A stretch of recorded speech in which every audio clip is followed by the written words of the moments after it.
Hello student, good morning to all of you. तो आज हम बात करने वाले हैं लेक्चर नंबर 103 की। लास्ट लेक्चर जो 102 हुआ था उसमें हमारा टॉपिक चल रहा था हैलाइड का जल अपघटन, और लास्ट में नाइट्रोजन के ट्राई हैलाइड का जल अपघटन हमने पढ़ लिया था। बाकी उसके अलावा उसी टॉपिक को अभी कंटिन्यू करना है, वो काफी रिमेनिंग टॉपिक है, उसको कंटिन्यू करते हैं, उसके बाद हम आगे की तरफ बढ़ते हैं। ठीक है, बात करें, देखो यहां जल अपघटन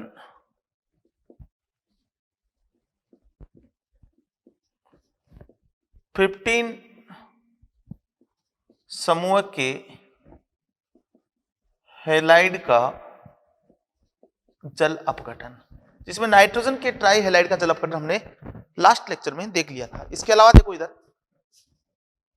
PSCl3, ASCl3, SbCl3 और BiCl3।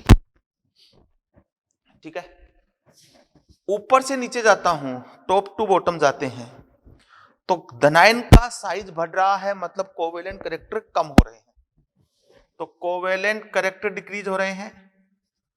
लेविस एसिडिटी भी डिक्रीज हो रही है।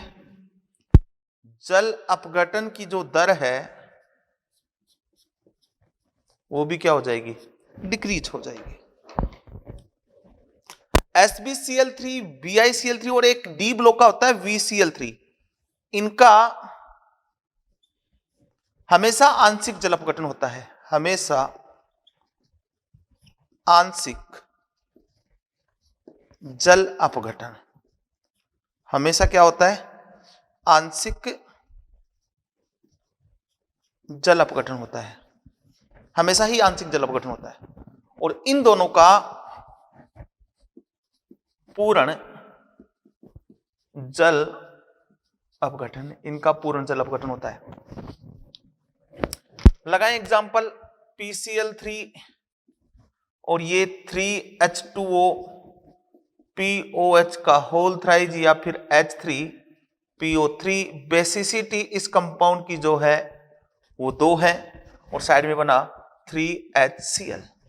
अगर आपने PCl3 को हॉट वाटर के साथ रीड करवाया है, हॉट H2O, तो बना तो था H3PO3 में डिस्प्रोपेनेट हो जाएगा, किस में चला जाएगा, H3PO4 और 3 में चला जाएगा। आप 3H2 से करा दो या नमी या फिर नम वायु से करवा दो, तो यही प्रोडक्ट बनने वाला है। ASCl3 सेम रिएक्शन हो जाएगी, ASO3HCl। उनका मैंने बोला है आंशिक जल अपघटन होगा, उनका आंशिक जल अपघटन होगा। आंशिक जल अपघटन का मतलब SbCl3 लिया, या फिर मैं बोल दूं MCl3, M बराबर Sb, Bi और V, और यहां लिया मैंने H2O, और बनेगा 3 प्रोडक्ट बन सकते हैं।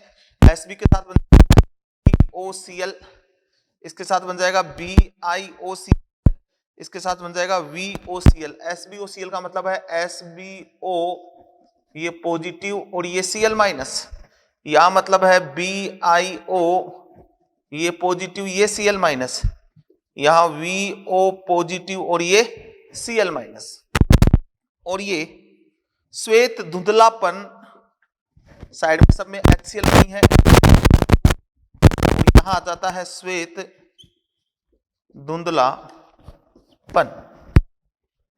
ठीक है, तो यहां श्वेत धुंधलापन अपीयर होता है, व्हाइट टर्बिडिटी जिसको हम बोलते हैं, इसको बोलते हैं antimonial chloride, बिस्मिथल chloride, वेनिडोनियल chloride.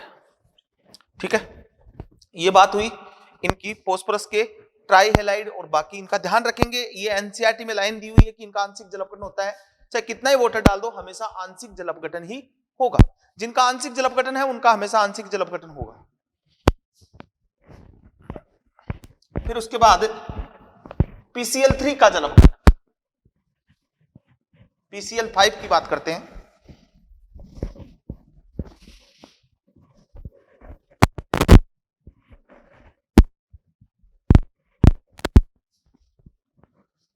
PCl5 और ये PCl3, इसमें लेविस एसिडिटी भी ज्यादा है, जल अपघटन की दर भी ज्यादा है, कोवेलेंट कैरेक्टर भी PCl5 में ज्यादा है। अब PCl5 का आंशिक व पूर्ण दोनों जल अपघटन होते हैं। PCl5 का आंशिक व पूर्ण दोनों जल अपघटन होते हैं। जल की मात्रा पर किस पर निर्भर करता है? जल की मात्रा पर निर्भर करता है कि जल कितना लिया है। तो यहां अगर PCl, ठीक है, और एक H2O से कराओगे तो बनेगा POCl3 और 2HCl, ये आंशिक है, पूरे Cl नहीं निकले। फिर POCl3 रिएक्शन से करवा दूं, बन जाएगा H3PO4 और 3HCl। तो इसका मतलब ये हुआ POCl3 से POCl3 कैंसिल आउट हो गया, PCl5 4H2O H3PO4 5HCl, ये हो गया पूर्ण जल अपघटन। ये क्या हो गया? पूर्ण जल अपघटन हो गया। तो 1 मोल में आंशिक जल अपघटन, 4 मोल वाटर लूंगा तो पूर्ण जल अपघटन। तो मैंने बोला PCl5 का आंशिक व पूर्ण दोनों जल अपघटन होता है, जल की मात्रा पर निर्भर करता है कि जल कितना लिया है आपने। अब ये भारी जल के साथ PCl5 4D2O D3PO4 और 5DCl, ये भारी जल के साथ जल अपघटन हो जाएगा।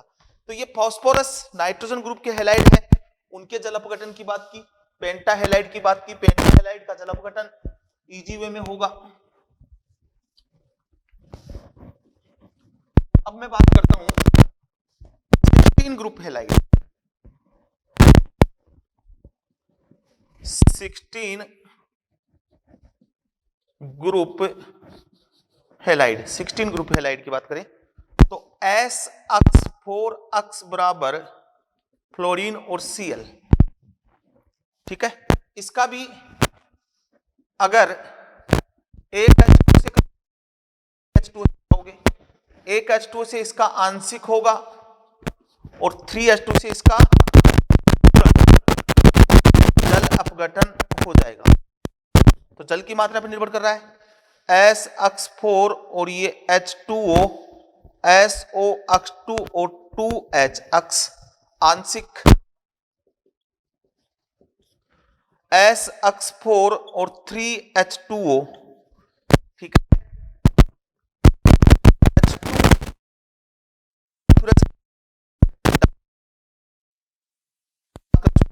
और सामने आ जाएगा 4H अक्स, ये हो गया पूर्ण जल अपघटन। इसके अलावा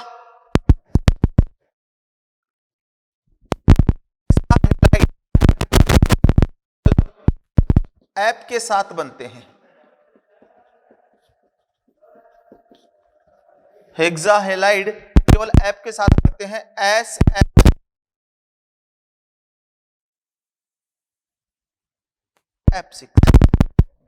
यहां ध्यान रखना है, टॉप टू बॉटम जाता हूं तो जल अपघटन की दर यहां बढ़ती है।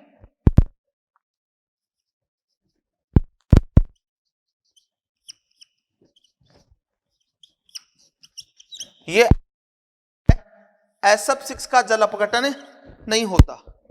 SF6 अक्रिय है, इलेक्ट्रॉन्स नहीं है,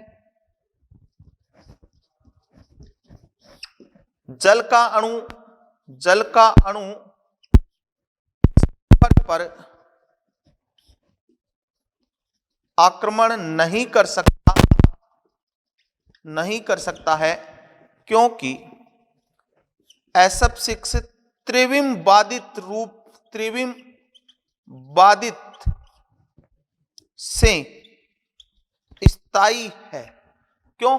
SF6 ये फ्लोरीन, ये फ्लोरीन, ये फ्लोरीन और ये फ्लोरीन और ये फ्लोरीन, ये 6 फ्लोरीन इस सल्फर को इस प्रकार से घेरे हुए रहते हैं, इस प्रकार से कहते हैं कि बाहर से इस H2O का अणु अटैक नहीं कर पाता। टॉप टू बॉटम जाऊंगा तो सेंट्रल मेटल का साइज बढ़ेगा, उसका साइज बढ़ेगा तो क्या होगा, क्योंकि बीच में जगह होना स्टार्ट हो जाएगी और जल का अणु अटैक करना स्टार्ट हो जाएगा। इसका करवाओगे 4H2O से H2SeF4 और 4HF बन जाएगा, 6HF बन जाएगा।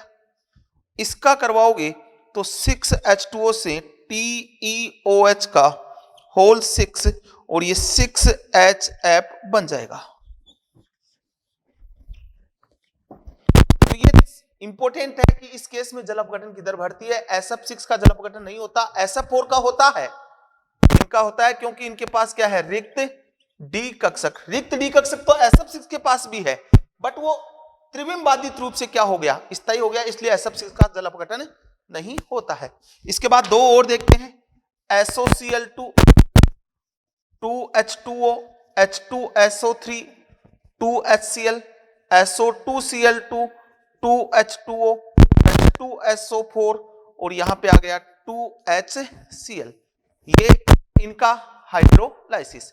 अब हमने पीछे पढ़ा PCl3 और PCl5 पढ़ा हमने, उनके बारे में भी थोड़ी सी मैं बात कर रहा हूं। इनका क्या उपयोग है वो हमें पता होना चाहिए, ठीक है। देखो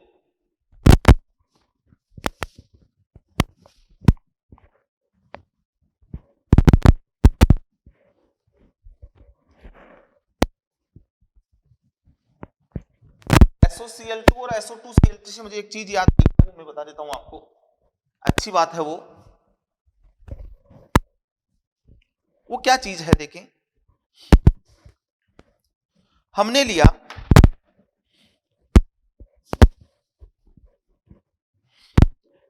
P4 और ये व्हाइट फॉस्फोरस हमने ले लिया। अगर मैं Cl2 लिमिटेड मात्रा में लूं, लिमिट मात्रा में लूं, या फिर मैंने मान लो 3Cl2 लिया, अगर मैं Cl2 लूं एक्सेस में, आधिक्य में, या फिर 5Cl2 लिया, तब तो बनेगा यहां PCl3 और यहां बनेगा 4PCl5। एक तो ऐसे बना सकते हैं इसको, एक अगर मैं P4 व्हाइट मैंने लिया और इधर भी मैंने P4 व्हाइट फॉस्फोरस मैंने लिया, और अगर मैं इसकी रिएक्शन SO2Cl2 से करवाऊं, सल्फ्यूरल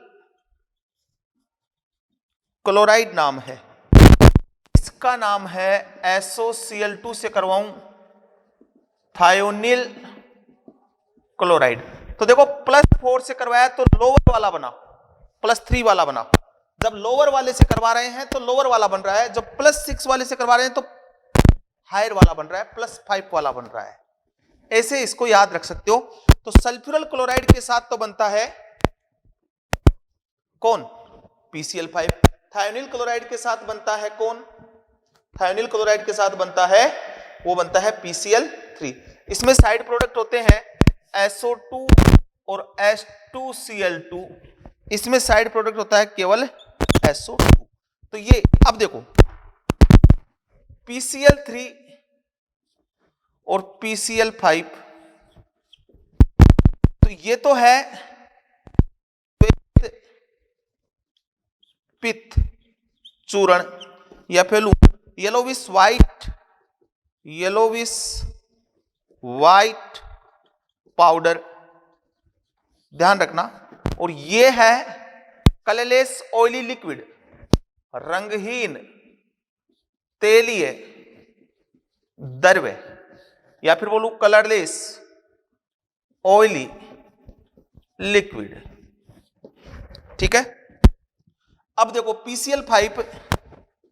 PCl5 ठोस अवस्था में आयनिक क्रिस्टलीय संरचना रखता है, PCl5 ठोस अवस्था में आयनिक क्रिस्टलीय संरचना रखता है, PCl5 सॉलिड अवस्था में ये होता है PCl4 प्लस और PCl6 माइनस के रूप में एग्जिस्ट करता है।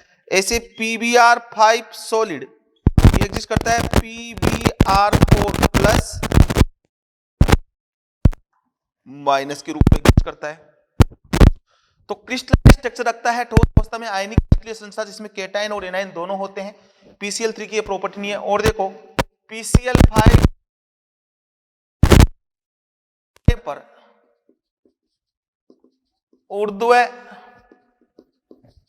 पातित होता है, PCl5 गर्म होता है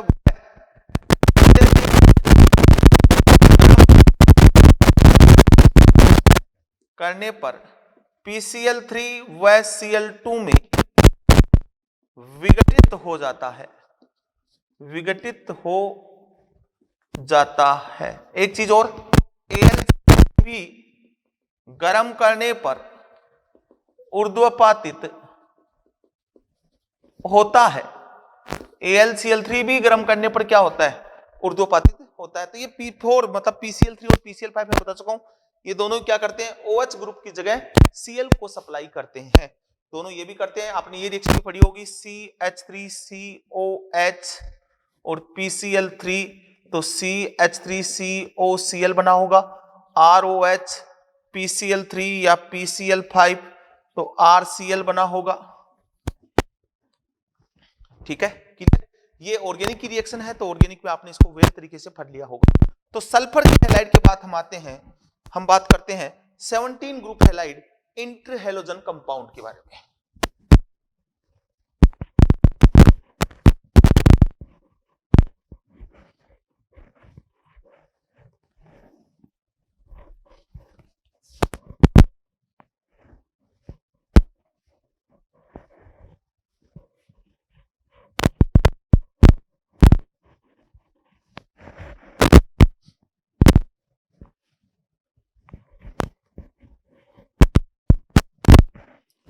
ठीक है, अब हम बात करते हैं एक बहुत ही इंपॉर्टेंट टॉपिक की बात करते हैं अपन, और वो है अंतर हैलोजन यौगिक।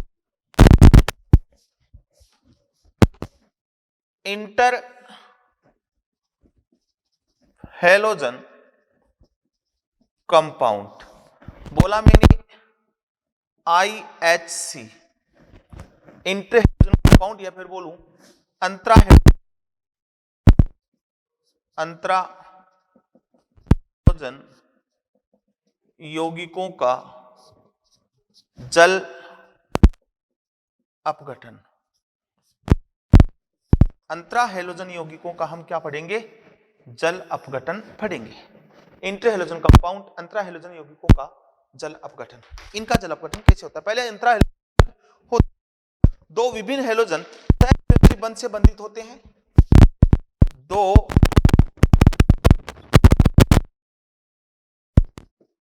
हैलोजन सहसंयोजी बंध से बंधित होते हैं। एक चीज तो ये, दो विभिन्न प्रकार के हैलोजन सहसंयोजी बंध से होते हैं। IHC प्रतिचुंबकीय होते हैं, प्रतिचुंबकीय होते हैं। जितने भी इंटरहैलोजन कंपाउंड है वो सभी प्रतिचुंबकीय यौगिक होते हैं। ये सभी वाष्पशील ठोस या द्रव्य हैं। ये सभी वाष्पशील या क्या है? ये सभी वाष्पशील ठोस या द्रव्य हैं। देखो अक्ष और वाई से हम इसको रिप्रेजेंट करते हैं। अक्ष जो है लार्ज साइज, बड़ा साइज, लेस इलेक्ट्रोनेगेटिविटी, यह बन जाएगा केंद्रीय परमाणु, यह बन जाएगा केंद्रीय परमाणु। वाई जो है स्मॉल साइज, ठीक है, मोर इलेक्ट्रोनेगेटिव, और यह बन जाएगा, ठीक है, टर्मिनल एटम, यह बन जाएगा चारों तरफ लगा हेलोजन। केंद्रीय परमाणु किसको माना है? अक्ष को माना है। ये अब मैं बोलूं जैसे जैसे डेल ऋणता अंतर इंक्रीज होगा, बॉइलिंग पॉइंट इंक्रीज होगा। जैसे जैसे विद्युत ऋणता इंक्रीज होगा, बॉइलिंग पॉइंट और मेल्टिंग पॉइंट भी क्या होता जाएगा? इंक्रीज होता जाएगा। जैसे जैसे डेल रंग तीव्रता भी क्या होती जाएगी? बढ़ती जाएगी। अब देखना, IHC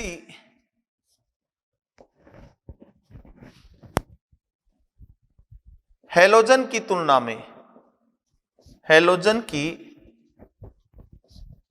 में F2 को छोड़कर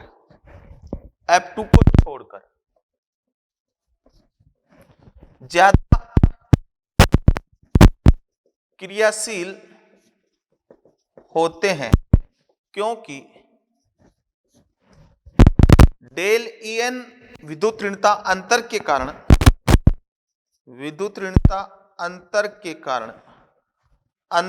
कारण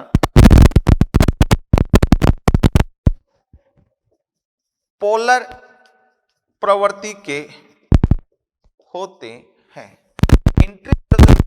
हेलोजन की तुलना में ज्यादा क्रियाशील होते हैं। अब देखो हेलोजन की क्रियाशीलता क्या?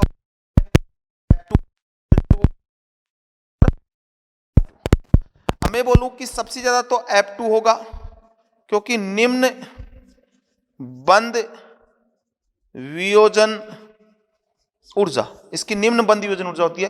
फिर इंटर हेलोजन कंपाउंड आएगा, फिर आएगा आपका Cl2, Br2 और I2, ये क्रियाशीलता। तो यहां से क्वेश्चन एनसीईआरटी ICl I2 की तुलना में ज्यादा क्रियाशील है, ICl I2 की तुलना में ज्यादा क्रियाशील है। तो इसका रीजन है मोर पोलर इन नेचर, इसकी ज्यादा पोलरिटी की नेचर है, इसलिए ये ज्यादा क्रियाशील है। तो मैंने कुछ इंटर हेलोजन कंपाउंड के लिए बताया है कि क्या होता है क्या नहीं होता, पैरामैग्नेटिक नेचर के होते हैं। अब देखो इधर,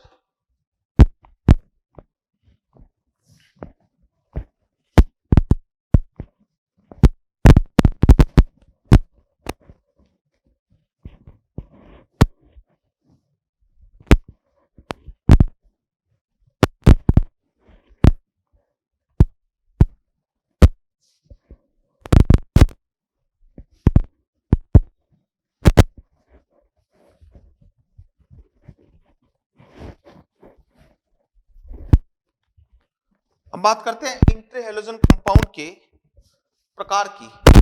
तो यहां मैं लिखता हूं टाइप ऑफ IHC।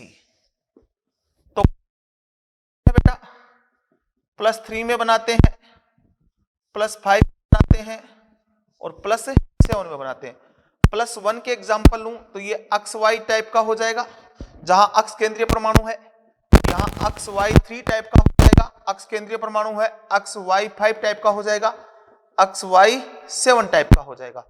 ये होगा sp3 लीनियर शेप हो जाएगी, ये sp3d टी शेप हो जाएगी, ये sp3d2 स्क्वायर पिरामिडल हो जाएगी, और ये हो जाएगा sp3d3 pentagonal bi pyramidal shape हो जाएगी। ये तो सबको निकाल आती होगी। इसके एग्जांपल लूं, जैसे ICl लिया, इसको एक स्पेशल नाम दिया जाता है विज रिएजेंट। ClF लिया, इधर मैंने ICl3 लिया, इधर मैंने ICl5 लिया, BrF5 लिया, और इधर यहां ClF3 भी ले सकते हो। इधर आपके पास IF7 hexa halide inter halogen +7 में केवल फ्लोरीन के साथ बनेगा, और यही पॉसिबल है। यह है type of inter halogen compound. फिर आते हैं इनके मैनिपुलेशन। कि इनको बनाते कैसे हैं। तो मेथड ऑफ प्रिपरेशन भी पता होना चाहिए।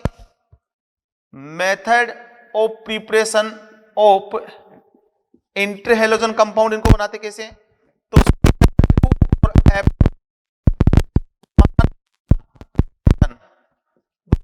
और ले लो, टेम्परेचर लो, LF, उसके बाद ClF2, इनको लेना है जल से तनुकृत, जल से तनुकृत होना चाहिए, हो जाएगा और बन जाएगा 2ClF3। ये तो ClF बना ClF3 बना मेथड। फिर I2 + 2Cl2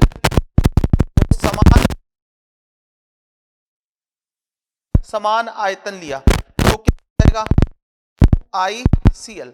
और यदि I2 + 3Cl2 और ये एक्सेस में ले लिया ICl3, ठीक है। इसके अलावा 2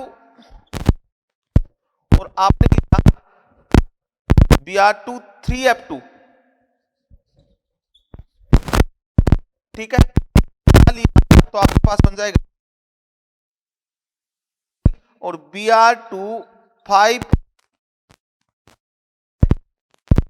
एक्सेस में तो बन जाएगा 2BrF5। ये मेथड ऑफ प्रिपरेशन एनसीईआरटी के मेथड ऑफ प्रिपरेशन है जो मैंने बताए हैं। अब देखो IHCl अपघटन, इनका जल अपघटन कैसे होता है उसके बारे में बात करते हैं। IHC का जल अपघटन, तो देखो XY टाइप का है, जल के साथ रिएक्शन कराओ तो केंद्रीय परमाणु का ऑक्सी एसिड बनेगा सेम ऑक्सीडेशन स्टेट का। पकड़ के रखें इसको, केंद्रीय परमाणु का ऑक्सी एसिड बनेगा सेम ऑक्सीडेशन स्टेट का। साइड में आपके पास HY हाइड्रोहेलिक जाएगा। जैसे मैंने लिया HO अक्ष H अक्ष O2 H अक्ष O3 H अक्ष O4, हेलोजन ये +1 का है, ये का देखो ICl और ये H2O, तो +1 का ऑक्सी एसिड बनाना है केंद्रीय परमाणु का, तो HOI और साइड में HCl। मैं लूं ICl3 तो 2H2O, ये +3 का है, +3 का ऑक्सी एसिड बना दो। ICl3 ClF3 ले लो यार, कोई प्रभाव नहीं पड़ेगा उसे, ClF3 और ये 2H2O, ये +3 का है, +3 बनाओगे तो HClO2 और साइड में आपके पास बन जाएगा 3HF। ऐसे में बात करूं BrF5 की तो 3H2O, ये +5 का है, +5 का ऑक्सी एसिड कौन होता है HXO3, तो HBrO3 और 5HF, बैलेंस भी हो रही है रिएक्शन। अगर मैंने लिया IF7 तो +7 4H2O रिएक्ट करेगा और इसी का बनाना है आपको ऑक्सी एसिड HiO4 + 7HF, ये हो गया जल अपघटन, ठीक है। उसके बाद आता है इंटर हैलोजन कंपाउंड का यूज क्या है। तो देखो ClF3 व BrF3 का उपयोग यूरेनियम 235 संवर्धन में UF6 उत्पादन में होता है। ये ध्यान रखना, यूरेनियम के संवर्धन में UF6 उत्पादन में होता है किसका उपयोग, ClF3 और BrF3 का, और ये फ्लोरीनेटिंग एजेंट है।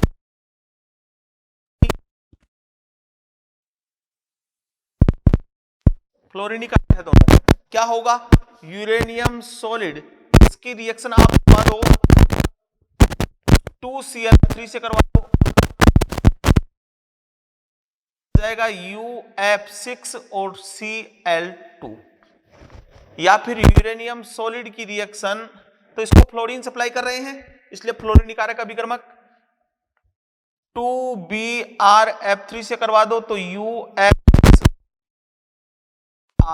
बन जाएगा। इसके अलावा नॉन एक्वस सॉल्वेंट अजलीय विलायक है, अजलीय विलायक है,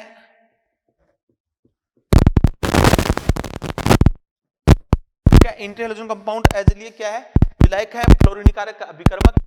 फ्लोरीन कारक अभिकर्मक का एग्जांपल दिया, मतलब फ्लोरीन सप्लाई करते हैं, ClF3 व Br(F3) का उपयोग यूरेनियम संवर्धन में के संवर्धन UF6 उत्पादन में होता है, के संवर्धन में UF6 उत्पादन में होता है। तो ये इंट्री हैलोजन कंपाउंड मैंने पूरे पढ़ा दिए, मेथड ऑफ प्रिपरेशन कौन से होते हैं, क्या इनकी शेप होती है, इनकी जल अपघटन से बनाना है, ये हमने बात की। उसके बाद आता है जिनोन फ्लोराइड। तो हम यहाँ पे वो जो हमारे पास है वो सारे मेथड हम यहाँ पे देखने वाले हैं, समझ में आ गई बात। इसके बाद देखते हैं जिनोन फ्लोराइड। 18 ग्रुप को यही पूरा पढ़ लेंगे हम, जिनोन फ्लोराइड की बात करेंगे तो वही है मेन, उसमें यही बात कर लेंगे।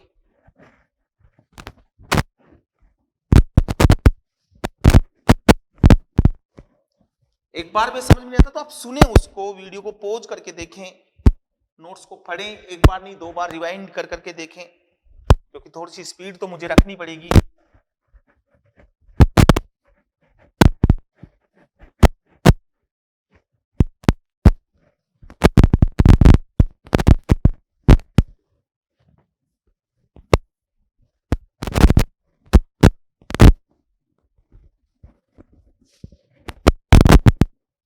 तो मैं 18 ग्रुप की पूरे को लगा देता हूं यहां पे।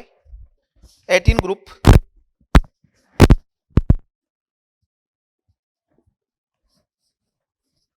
Helium, neon, argon, krypton, xenon, एटॉन। टॉप टू बॉटम जाऊंगा तो बॉइलिंग पॉइंट भरता है, मेल्टिंग पॉइंट भरता है, सोल्यूबिलिटी इन H2O वो भी क्या होती है, बढ़ती है, जल में विलेयता बढ़ती है, बॉइलिंग पॉइंट बढ़ता है, मेल्टिंग पॉइंट बढ़ता है। अब देखो हीलियम व नियोन को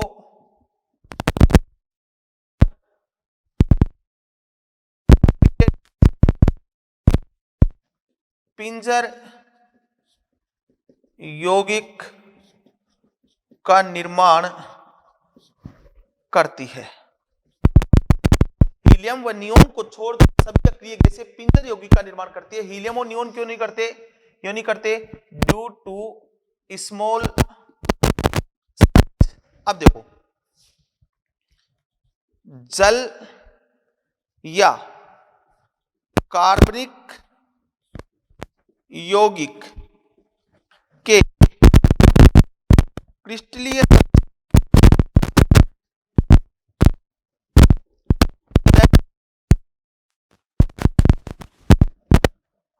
रिक्त स्थान पर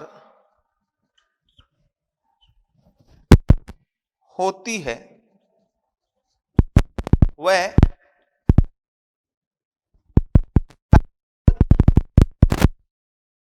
इंड्यूस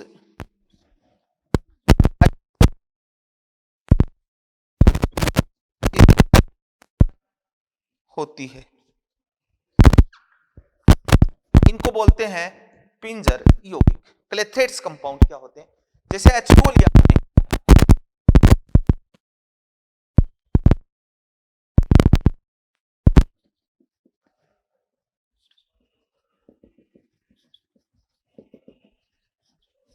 ये H2 लिया, ठीक है, ये इसकी यहां पे इनर्ट गैस, जैसे मैंने आर्गन लगा दी, आर्गन लगा दी, यहां पे आर्गन लगा दी, आर्गन लगा दी, तो ये क्या है, ये क्लेथेट्स कंपाउंड है, पिंजर यौगिक। इसमें देखो H2O क्या है, डाइपोल, और आर्गन में डाइपोल क्या होगा, इंड्यूस होगा, तो इंड्यूस डाइपोल।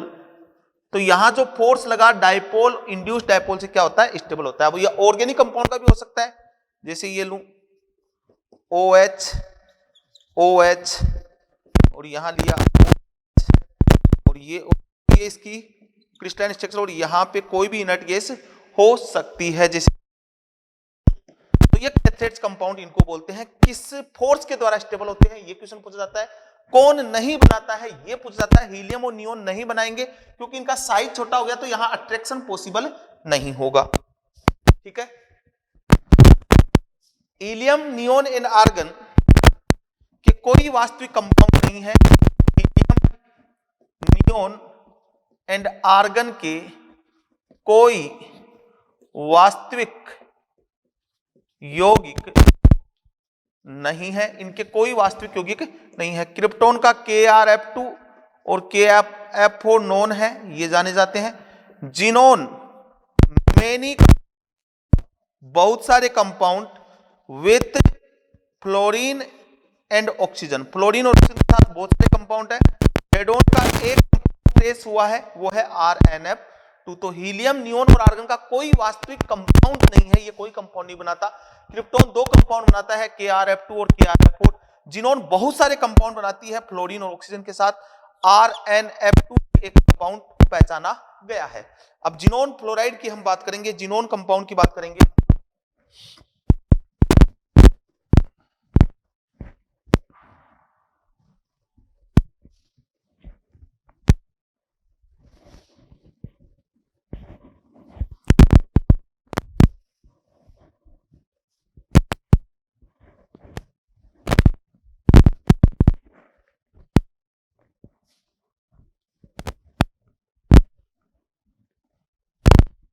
ठीक है, कंपाउंड ऑफ जिनोन,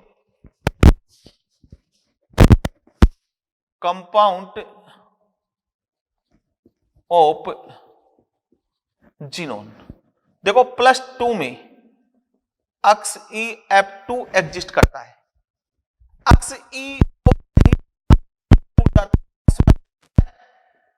टूट जाएगा। अक्स E और हाफ O2 +4 में कंपाउंड बनता है अक्स EF4।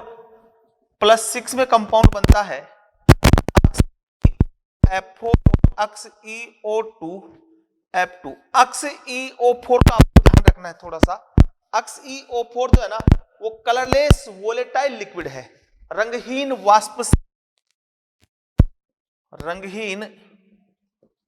वाष्पशील द्रव है। ये रंगहीन वाष्पशील द्रव है। +8 अक्स EO3 बनता है। +6 में अक्स EO3 भी बनता है। इसकी भी आपको प्रॉपर्टी ध्यान रखनी है। ये कलरलेस विस्फोटक ठोस है, रंगहीन विस्फोटक ठोस है। +8 में अक्स EO4 नहीं बनता है, ये स्वतः ही टूट जाता है। किसमें? अक्स EO3 और हाफ O2 में टूट जाएगा। अक्स EF8 भी नहीं बनता। +8 में केवल एक ही कंपाउंड बनता है। +8 में वो बनता है अक्स EO6-4, इसको बोलते हैं परजीनेट आयन। ये लो, फिर आते इनके मेथड ऑफ प्रिपरेशन, इनको बनाया कैसे जा सकता है। तो इनको बनाने का तो बहुत सिंपल सा मेथड है। जिनोन और फ्लोरीन दोनों लिए, ये भी गैसियस लिया और मैंने लिया अक्सी गैसियस और ये फ्लोरीन और ये मैंने एक्सेस में, इसमें ये एक्सेस में है, फ्लोरीन, यहां मैंने 1:5 में लिया। टेम्परेचर रखा मैंने 873 केल्विन। यहां बन जाएगा अक्स EF4 सॉलिड, यहां भी अक्स EF2, ये भी सॉलिड। उसके बाद अक्स EF और यहां 3F2 और यहां 2F2 और ये लिया मैंने 1:3 में। टेम्परेचर लिया 673 केल्विन। तो CF4 O2F2 से करवाओगे ना तो भी अक्स EF6 बन जाएगा। ये मेथड NCERT में दिए हुए हैं सारे, पता होना चाहिए। अब अक्स अब इनका शेप वगैरह तो सबको पता ही होगी। देखो जिनोन का जल अपघटन, इनके जल अपघटन की हम बात करते हैं। नाउ हम देखते हैं हाइड्रोलाइसिस ऑफ जिनोन फ्लोराइड, एक बहुत ही इंपॉर्टेंट टॉपिक है, उसके बारे में बात करते हैं। तो hydrolysis of xenon fluoride, hydrolysis of xenon fluoride, xenon fluoride का हाइड्रोलाइसिस इनका देखते हैं। तो यहां पे XeF2 और ये H2O, ये दोनों रिएक्ट करेंगे 2HF और साइड में बन जाएगा XeO। और जैसा आपको बताया कि ये अनस्टेबल है, ये एग्जिस्ट नहीं करता है, तुरंत टूट जाएगा किसमें, Xe और हाफ O2 में। XeF4 दैट्स अ इंपॉर्टेंट, इसकी रिएक्शन कराता हूं 4H2O से। तो आप देखें 8HF बन गया, एक जिनोन बच जाएगा, साइड में फिर XeO4 बचेगा जो कि टूट जाएगा XeO3 और हाफ O2 में। तो ओवरऑल इसका हाइड्रोलाइसिस हुआ XeO4 4H2O और बना 8HF जिनोन XeO3 और हाफ O2। आप ये भी देख सकते हैं यहां कि ये जो हुआ है वो डिसप्रोपोनेशन रेडॉक्स हुआ है, रेडॉक्स डिसप्रोपोनिएशन, रेडॉक्स हुआ और साथ में डिसप्रोपोनेशन हुआ है। XeF6 इसका पार्शियल भी होगा और कंप्लीट भी होगा, आंशिक जल अपघटन भी होगा, पूर्ण जल अपघटन भी होगा। तो XeF6 1 मोल H2O XeF6, 2 मोल H2O XeF6 और 3 मोल H2O।